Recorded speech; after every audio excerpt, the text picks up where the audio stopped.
much for coming and spending time with me today. My name is Karen. I'm a principal developer advocate at MongoDB. Super thrilled that you're here and to be here with you. This is, I've been to reInvent a few times. How many of you are here at reInvent for the first time? Oh, yay, that's great. And I'm so glad that you found these sessions because it took me a while to find these sessions. And I hope everything's good for you. How many have been here maybe 3 times or more? Wow. How many have been here 10 times? I have been here 10 times. This is my 10th reInvent. I call next year off. You're all witnesses. I think I deserve a break. But so my first reInvent, I was working at Amazon at the App Store. So I was working with mobile games at the time. Later I was working for Twitch. Before that, I was in NVIDIA. I worked in gaming before I started MongoDB. MongoDB was my first non-gaming company. Does anybody here work in games at all? So gaming is really fun if you're interested. I've got lots of war stories that we could talk about after. But as you can imagine, you travel a lot. You meet kind of your heroes. Your high school friends think you're the coolest person in the world because you work in games. And I remember I was at some amazing party. I'm not even kidding, it was the Playboy Mansion at E3, and I was laughing with my friends, and I think I remember saying, this is great, wouldn't be boring to work in databases. And now I work in a database company, so. But the truth of the matter is 10 years ago, databases were boring working with. You only expected, when you worked with a database, is you just wanted to query your data and get it back. But you didn't expect it to do anything for you. You wanted it to be available, you wanted it to be resilient, you wanted it to be ACID, and you just wanted your database not to be in your way as a developer. How many here are developers, by the way? Oh, good, okay. But now, we can expect so much more from data. We actually have functions and all these things that sit really close to the database. So part of my job at MongoDB is work with developers. I've been here for 5 years. I work with developers, and I start showing them the ways that we make it easy to work with data. And one of my favorite feelings is when they they don't even think about some of these things, and then they try it, and there's that aha, and it works for them, and then it goes into production, and then they're pretty excited about it. So that's kind of what fuels my fire, is that experience. So today's talk, the 10 things you didn't know your data could do for you, is actually about a lot of the things that I've learned in the last 5 years working with developers, and the moments that maybe made them take value and say aha. The first thing your data can do for you is change. Now, this might be obvious for some people, but for some people, change is really hard. And if you're a developer with a working application, change can be really scary. I can't even tell you the number of times that I've gone in to tweak a really mild, maybe I'm going to bed, I'm just going to do this quick check-in before I go to bed, and I just unleash a torrent of comedic errors and lose about a week of productivity fixing everything. But change is also inevitable because you don't know your application's needs of tomorrow today. You just don't know where it's going to go. You might have to update it for regulatory and compliance issues. You might have to update it for your users' needs. Your users are growing, maybe to out-innovate your competitors and stay ahead. So you really need data that can change for you. Nosql has a schema, but it's a flexible schema. If you're using SQL, it's less flexible. I'm not going to talk a lot about NoSQL versus SQL. We have a guy, Rick Huaulme is our director, and he gives an amazing talk about NoSQL versus SQL, and that'll be tomorrow, and you guys can check it out if you're curious about that. But this, for instance, is a document inside of a NoSQL database. You could see it has fields and nested fields, objects inside of objects. It can have arrays, has lots of different data types. Now, the first thing that I see when I look at this is that it's JSON. So that means that as a developer, this is already something that I'm used to. This is something that I use inside my application. So right now, this is already mapped to the way that I think and that I code. So that makes this, it removes that sort of cognitive load. It makes it easy to read. It makes it easy to write. It makes it easy to debug, maintain, share. The other thing is that is the object inside my code, whether it's a car or a soccer player or whatever, it's all in one place. We say that the data that is accessed together is stored together. So getting this from the database, it's one IOP. There are no joins or lookups or anything you have to do in order to put that object together for your application to use it. And then also, if you wanted to change it, let's say I wanted to add a phone number here, all you do is add the phone number. You can add new fields dynamically without causing any breaking problems as it goes on. So your data needs to change, but at the same time, you really need some guardrails on this change. As a developer, you're going to be calling for fields, and you need some guarantee that the field that you're calling to put in your application exists, and it's going to be the data type you want. So you also need, data also needs to have some sort of schema validation. That's the contract we need in the backend. So thing one is data can change. Thing two is, thing 1.5 is change with guardrails. So now all of this changing data is going to be in lots of different places. Actually, let me just go through this. So again, we talked about RM mapping and how it kind of releases, and it just makes you faster as a developer working with data like this. So all of this data, as it changes, it's going to be in different places. It's going to be in your clusters. It's going to be in cold data. It's going to be in S3. It's going to be, you can access it via maybe API endpoints or something like that. And so we'll need a way to access that data, and hopefully you can combine it for your queries. So thing two is your data can connect and combine. They could play nicely with each other.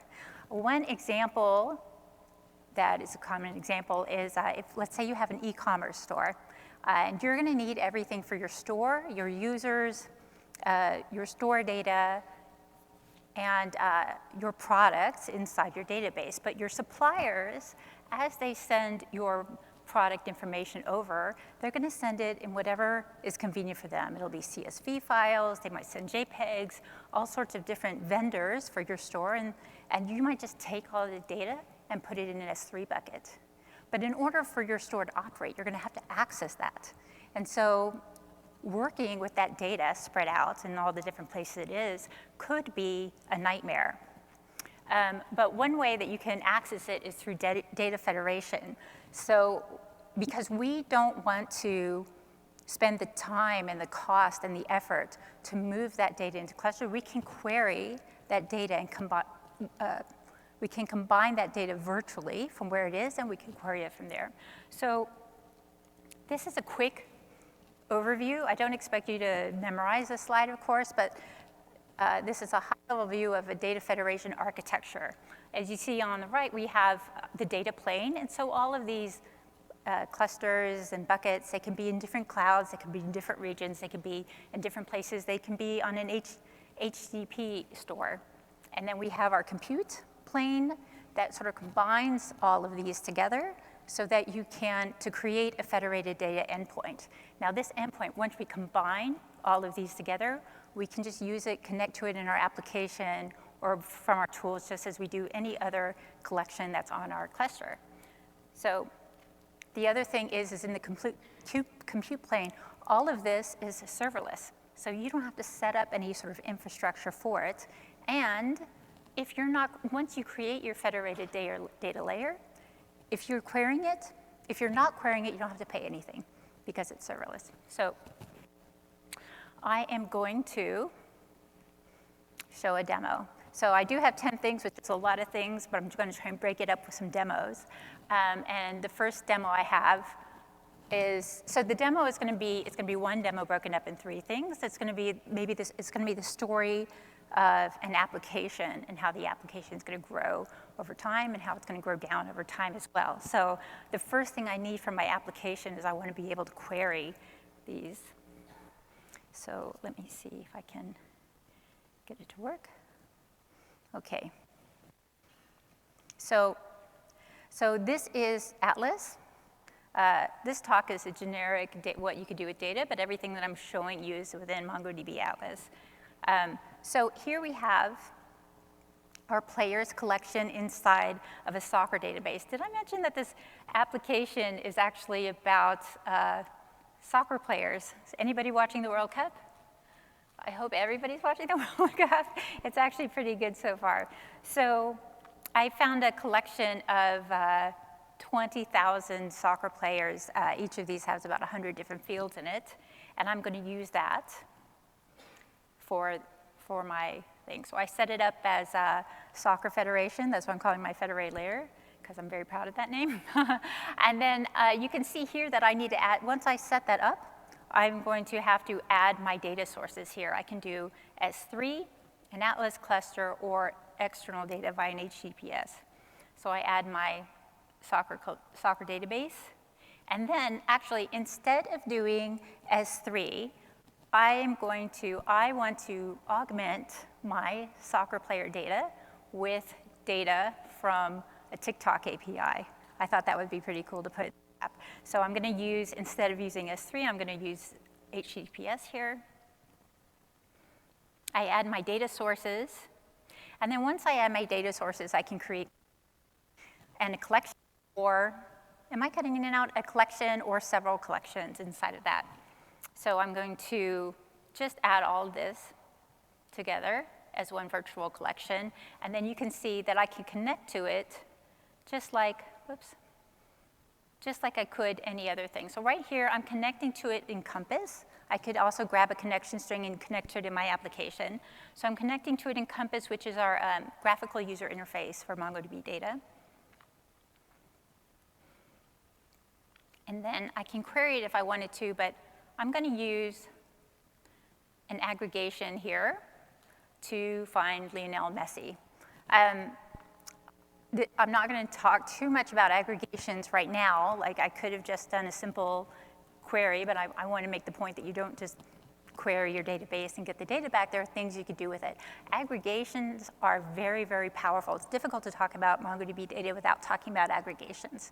So in an aggregation, if you don't know, you have your documents come in, they pass some sort of filter, some aggregation stage, and then the documents get fed that pass that stage, go on to the next stage. So this is a really nice way of sort of transforming your data. You can find players from Argentina. You could group by certain information. And there are lots of use cases. If you're working with MongoDB, lots of use cases that are unlocked with aggregation. So it's a really powerful tool.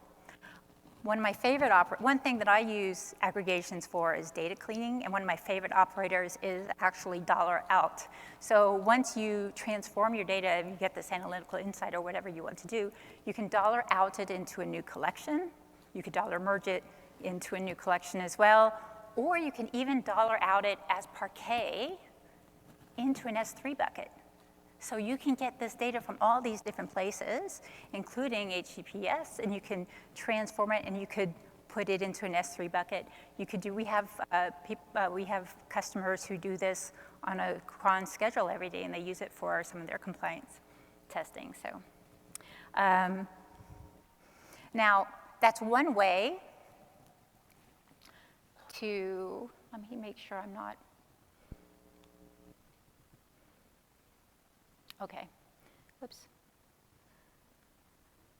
Okay, so that is one way to connect to all the different data. But as developers, we all have our tics and our preferences and our favorite children, even though we don't like to admit it. And I really love GraphQL. Sorry, I didn't mean to hit my mic. I really love GraphQL. And right now I'm going to show you, we have something called app services. And it's sort of a serverless backend that we offer as well. And it's free to use. So I set up GraphQL here. Let me see if this demo is going. Yeah. So the first thing I do is I go to the collection, the players collection, and it can automatically create a schema. It samples so many documents. It creates a schema. I can accept it or I can modify it if I wish. And then just like that, I have my schema. Now if I go to graphical, this interface here, you can see that it gives me right away this GraphQL endpoint that I'm going to use. So now that I have this endpoint and I have my players there, that's all I need to do to start querying the data. So this is the thing that I really love about GraphQL is I'm querying for a player, and I mentioned there's 100 different fields for each of these players.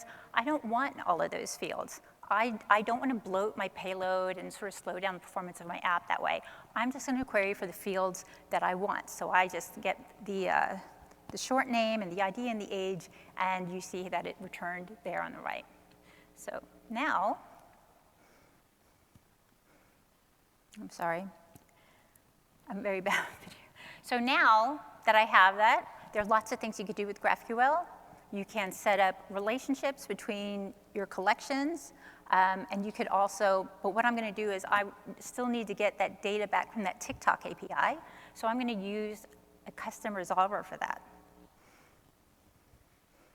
So custom resolvers, let me see if I can pause this, yeah, allow you to query for, add more into this query you have. So the field that I'm going to query for is called TikTok trends here. We can do queries or mutations, and this resolver is going to call a function. This is a serverless function that calls that API endpoint.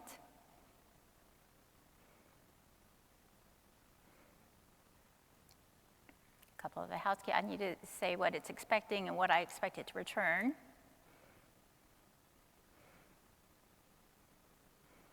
And then now, sorry. Okay, so maybe now. And so now that I added that function there, I can call TikTok trends, and I get back videos, description, an author, and a video. And right now I'm querying for TikTok videos with Harry Kane, I don't know the English player. So anyway, so keep an eye on this endpoint. This is the endpoint that we're going to incorporate in the app later. So I can use data federation, I could use GraphQL, or I could use the data API. Those are ways to connect and combine your data. And this slide I dedicate to the very awake, very strongly opinioned Stanislav, the data scientist who sat next to me for 3 hours on the flight from Austin to Las Vegas at 6 o'clock in the morning. We have our data, and if you need to connect to our data, we have lots of different connectors for you to use. He's a data scientist. He likes his SQL tools. We have an Atlas SQL interface for that. But we can also connect to other Kafka and Spark and other things. But the whole thing is that when you're working with data, you really want to make sure that the data can integrate easily into a larger ecosystem. Thing 3, am I only on thing 3? Okay. I'll go faster from here. Thing 3, drive diverse workloads. So it used to be when you had an idea and you wanted to innovate, you had to stand up a completely different database for that.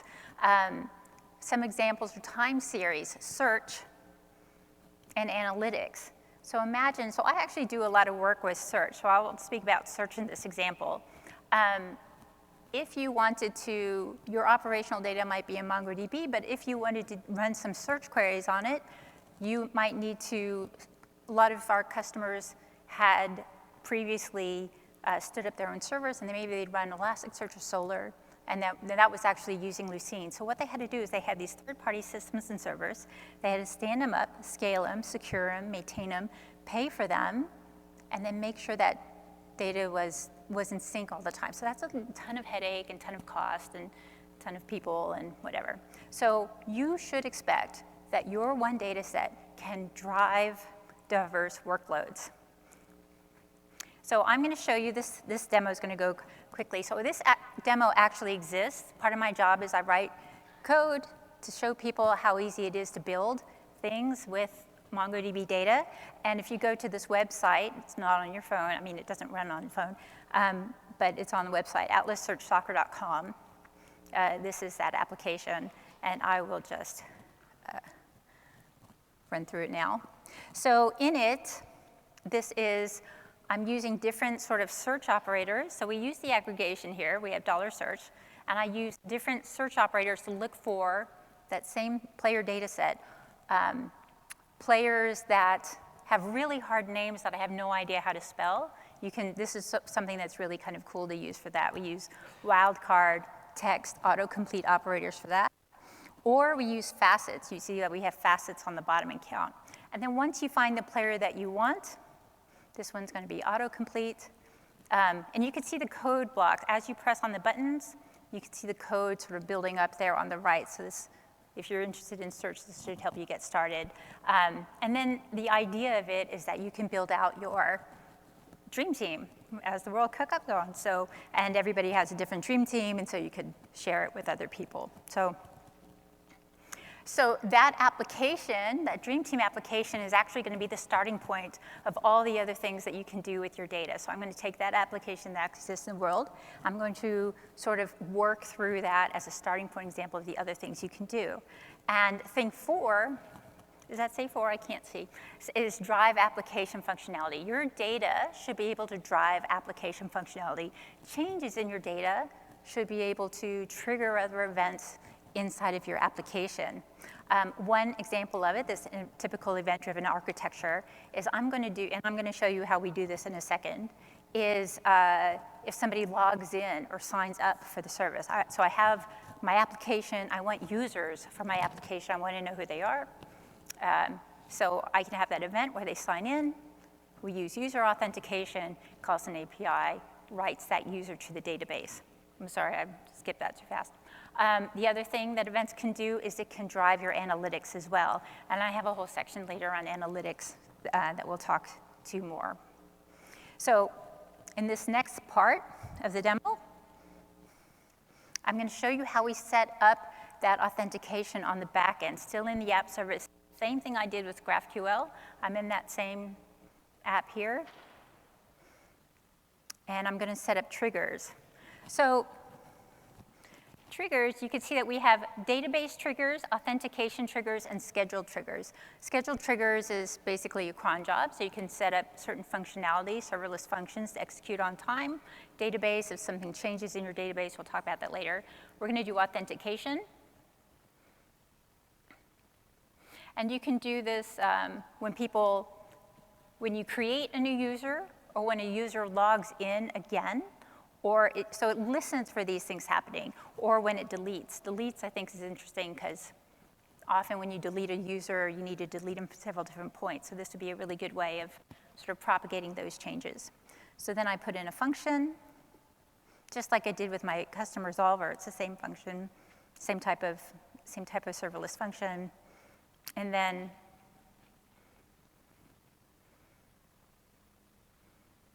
so in this function, I just listen for this email password. I set it to be email password.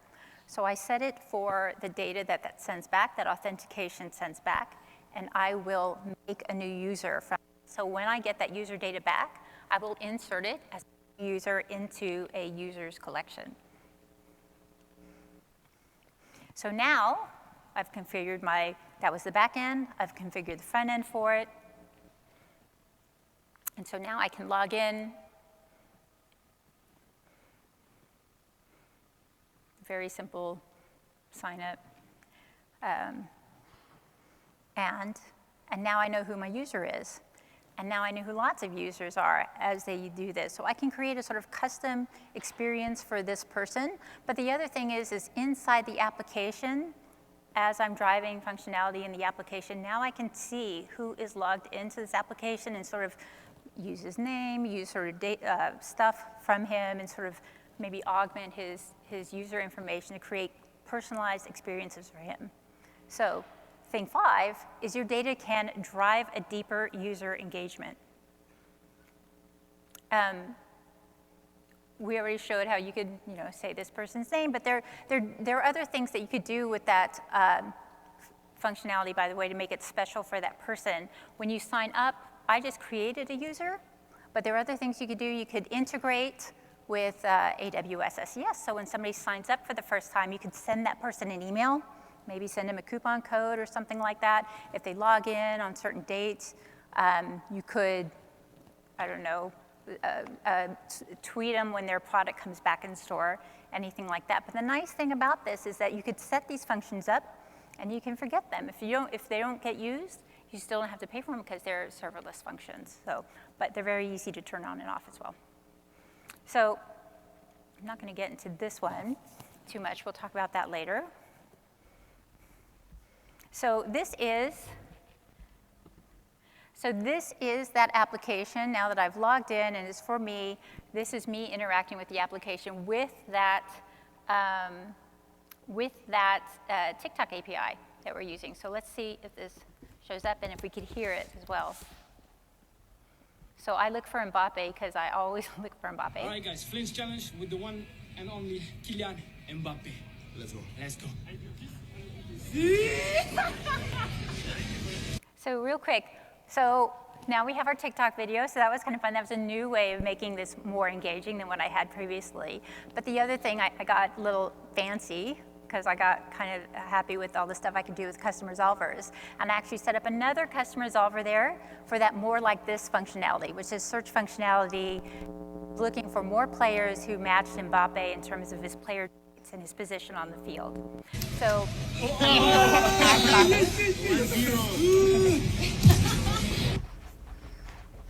so I'm going to take him, hit the green heart, add him to my dream team. And then this is the guy from last week. I've never heard of him before the game last week. Did anyone see this? It was incredible. And so I was developing this when that happened. I go, I wonder what his top TikTok will be. And so I think he deserves a spot on our dream team with that goal as well. So we just added him here to Cristiano Ronaldo's place. So that's the application. That's what it's going to be. You can log up, create user experience, create custom user experiences, et cetera. But you saw inside the application that I had all these different potential triggering events, adding the green heart, opening up more about the player, and then I could potentially do cron job or store if I wanted to. So these events, they mean something for me. They mean something for me as the user of it. So I added it, clicking the green, added them to my field. But it also means something to you could also send it out to Kafka or through a connector, so you could see who's trending at the time, and maybe that same heart, we send it out into the world. It means something to me. It means something to maybe Jesse, who might be using my application as well. He might see that I'm looking at the same type of people. So these are some of the events that you can sort of plan when you do these things. So you can enrich your data with this. Let me see. I actually want to go here. So you can enrich your data with this. They're kind of the same slide anyway, and I won't belabor the point. But after you do this and you click on those events, you could also set up triggers on those that can also do other functionality, and you can enrich your user data with that and create more custom experiences for them. So I found that working with these applications, and so I always say that I write something and I get a little bit of success with it, and then I start getting a little fancy, and then I get a little carried away. And then I actually really like developing with data because it feels like I can cook with a million different ingredients or something, all the things I could cook if I cooked. So data, of course, inspires me as a developer, but it also inspires other people on your team. So this is the part where I was talking about everything great for me, but at this point in the talk, I'm probably going to pivot more towards other people. So this data can inspire like your UX designers. For instance, on any of your apps, I bet that color of the app and the position of the buttons and the experience that didn't exist just because that's what the designer planned on it. They actually got some feedback, some information, some business decisions, analytics to tell them that. So data can also inform. So this is kind of like A/B testing, if we think about A/B testing. I mentioned earlier that I used to work in games, and gaming has a lot of A/B testing. So one thing that they would do is if you were to see, if a game gets really popular, and then they might see engagement fall off. They might wonder why. So they might make a version of it and send it out to so many users to see, is this level too hard? Is it just not fun? Is this IAP item too expensive? And so taking that data, the designer of the game, not just the user interface, but now the game logic designer might change the game for that. So this sort of inspiration informing flywheel is kind of what is really interesting, something very common. So informing, we're going to talk a little bit more now about analytics. Typically, so this is a hot topic right now.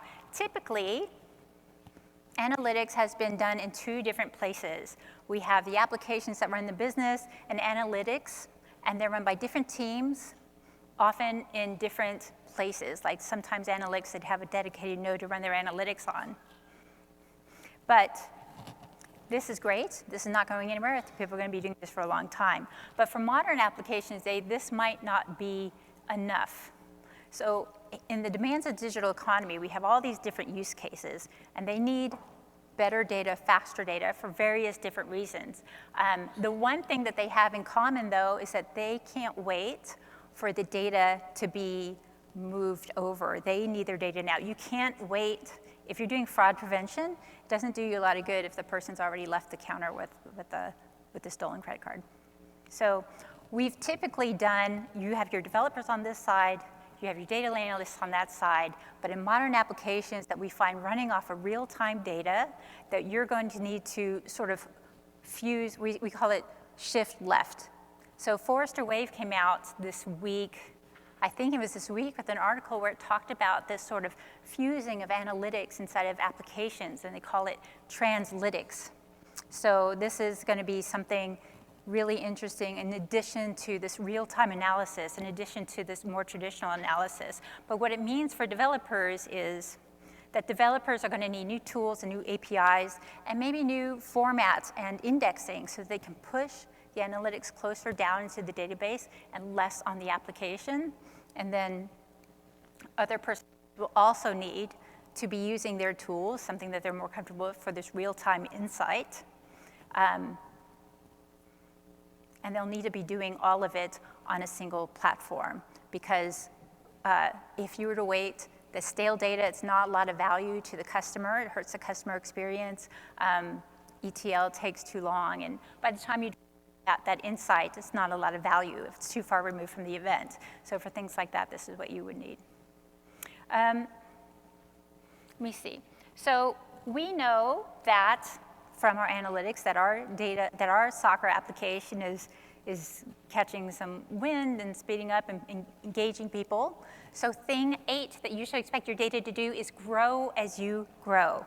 This case I'm particularly excited about. I think this is a really cool thing that we have as part of our platform, your data platform, that when you're working with data, I hope you expect. So remember our application, engagement's picking up, and now we have users, and they are all over the world.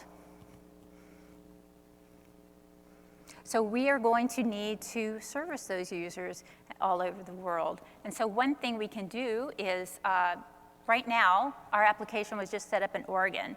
So I'm going to show you how easy it is. We're going to go into our global clusters, and we're going to set up a global cluster to be able to have shorter latency for those people in other places. So here, see if this works. So this is our configuration as it is now in Oregon. We can just enable global rights. So we have these two templates here. You could see this one's quite vibrant. I'm going to go with a 3-zone sharded cluster. So when we spread our data out, that's sharding. We're sharding our data. So, and we're going to spread our data out based on geography. So in this one, this 3-zone cluster, you could see that the areas that are vivid, green, those are getting the shortest latency for their writes. But I can see that I have, if the World Cup goes really well for Brazil or Argentina or any of those traditional teams, I can modify this with a few clicks of the button, and I could look at the map at how they'll be. So the first thing I did was I added Brazil. So now our South America has a better experience. And then I added California. So this is going to get a better experience for it to have. By the way, we've worked with lots of developers who've done lots of DevOps teams over the years who've tried to do something like this. Even if they try and do just the United States, that actually takes a long time to get right. So they might launch it, they might fail, they might get depressed, but you can set that up here pretty easily. Now the next thing I want to do is show you, sorry. Let's see. Okay, so this is, so how does the data know where to go? Well, we can set up a key, an index, a shard key, inside of our collection. So we see here that Frederick, these are our users, is from France, so he'll write to Germany, and Sakura is from California, so she'll write to, I can't remember if I set it up in Oregon or Northern California. So she'll send data to Oregon, and that's how the data knows. So now that I've set up that cluster, I configure the shard key, and then the data will move automatically on its own. I don't have to do anything for it. So now that, see if it's playing. So now that it's up, I think that's the one I'm going to do, but I need to change it as the World Cup's going on, and I need to change this. I don't know where it's going to be picking up. So I'm going to add Japan. Maybe Japan's doing well. I'm going to move Singapore's servers down to Japan. I click it like this. I can see the change in the map. Brazil, I can add more shards. I can add more write throughput for Brazil, just like that. And then the documents will move accordingly in the background. Again, you don't have to do anything else to change it. And then if I wanted to change the reads, so that was writes. Reads are very easy. Clicking on this button, it adds a read-only node from every cluster into every other, from every shard into every other zone. So, but if you don't want to do this, but it's highly configurable, one last thing here, highly configurable. If you don't want to do this for, say, Europe because of compliance issue, GDPR, you can simply delete, you can simply go to the cluster I have there and just delete those, and that's fine. Let's see.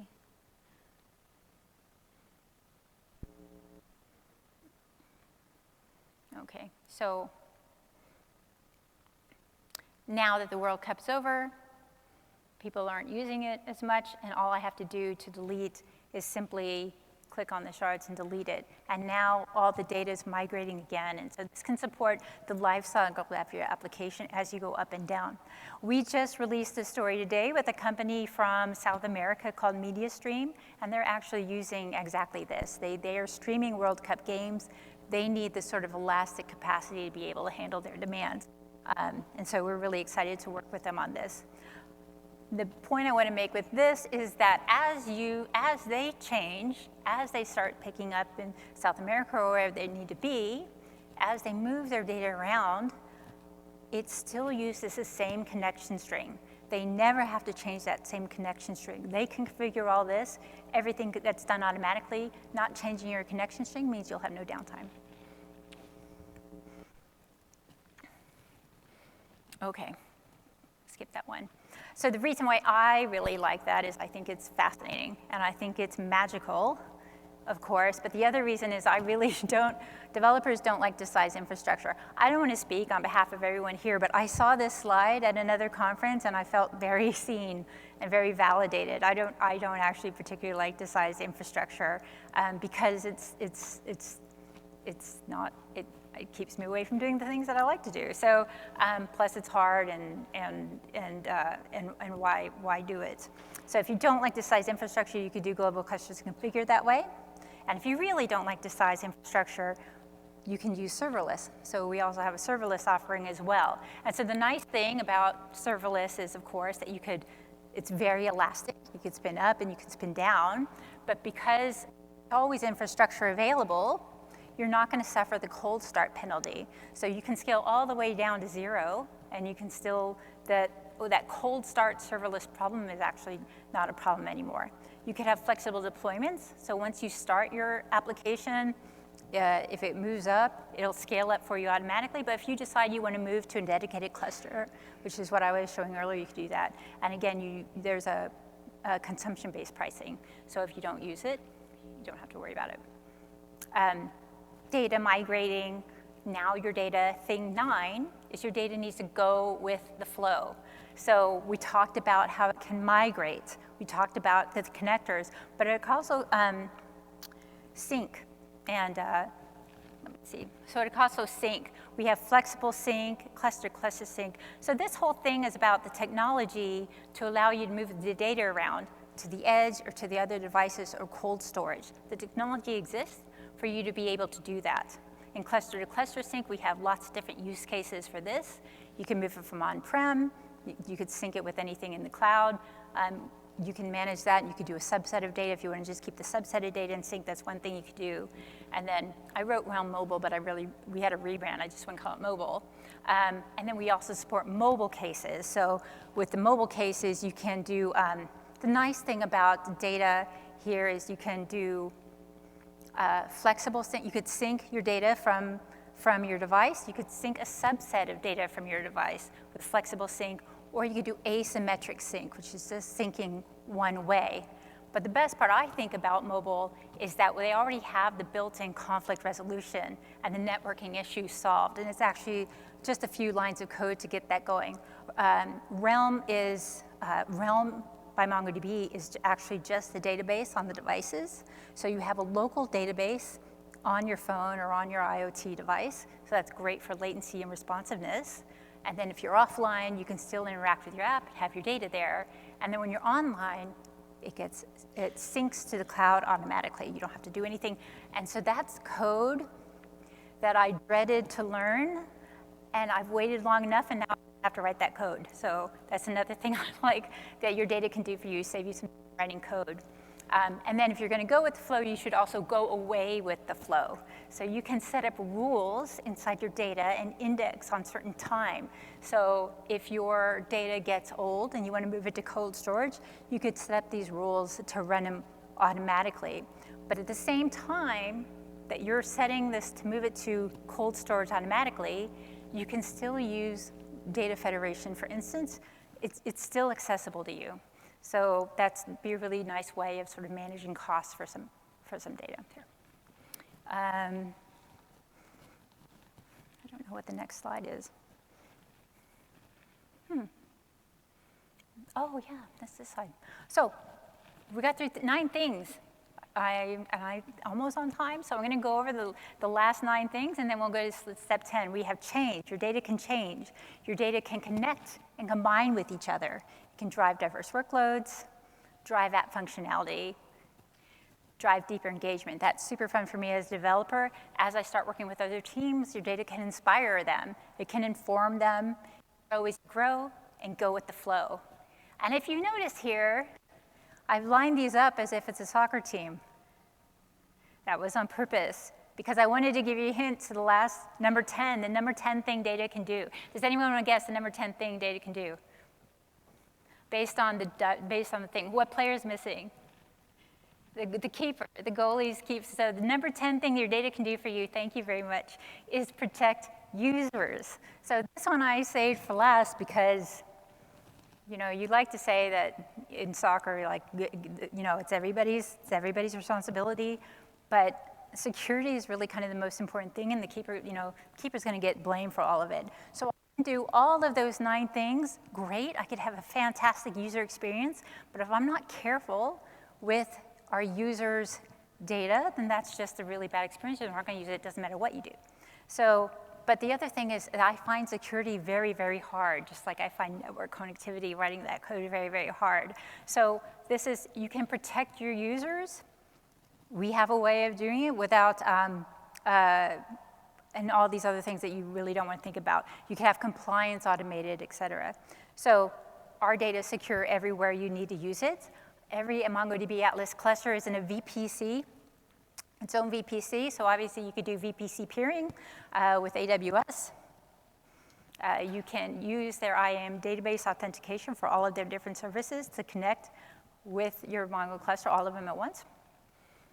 And then as your data moves through the application, the lifecycle of data out and back again, it is encrypted, it is protected the whole way. Lots of databases have TLS encryption. Lots of databases have volume encryption. You can bring your own key, et cetera. But the data that is used, that is live and in memory right now that you're using, that data is vulnerable. And so for us, we have client-side field level encryption, which is actually really cool. And then this year, we came up with something even cooler, which is queryable encryption. So if that's something that's important to you, we could talk maybe more detail about that. I'm just going to click through this really quickly. Some benefits of queryable encryption. And at this point in the talk, I'm kind of tired, and I don't want to, like, when I look at this, I already said that security was hard for me. So when I look at something like this, the only thing I see is this. All I know is what that means for me is that it's faster app development, but it means everybody else is going to take something else different out of it. So with that, those were the 10 things that your data can do for you, for me, that I thought was interesting. But on top of all of that, these are all the things. I don't expect you to remember all of those things, but if you were to take away a few things, I hope that you noticed that a lot of the things, automate. Lots of times I talk to people about what they want when they work with their data, is they want everything to be automated for them. We can handle that. By the way, everything that I did inside the user interface where I was clicking a button, Atlas is built on APIs, so you can do all of that hitting APIs as well. You can write scripts for all of that. Everything is simple. We try and streamline everything. We try and streamline. The whole reason is that why we want to support all these different workloads and make it, streamline the whole process, make it simple for you, prevent that sprawl, and of course, be cost effective.